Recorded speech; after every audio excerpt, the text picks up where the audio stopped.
भाई ये जो गाड़ी आप देख रहे हो ना, ये टाटा की जो है पंच है। और यहाँ पर आप देख सकते हैं इस गाड़ी में अभी मात्र 2-3 महीने की गाड़ी है और ये थोड़ा सा माइनर एक्सीडेंट हुआ और यहाँ पे जंग लगना स्टार्ट हो गया है।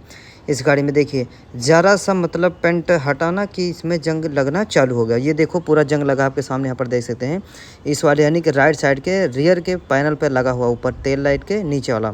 अब तुरंत जंग लग गया इस गाड़ी में। अभी भाई बिल्ड क्वालिटी का क्या लोगे, जब जंग लग जाएगा ना तो लोहा जब सड़ ही जाएगा तो बिल्ड क्वालिटी क्या करो। तो गलती से भाई कोई भी ऐसी इतनी मजबूत गाड़ी प्लीज़ मत खरीदना कि जो जंग खड़ी करे, जंग लग गया अगर तो खड़ी खड़ी ही सड़ जाएगी, चलाने की बात ही छोड़ो।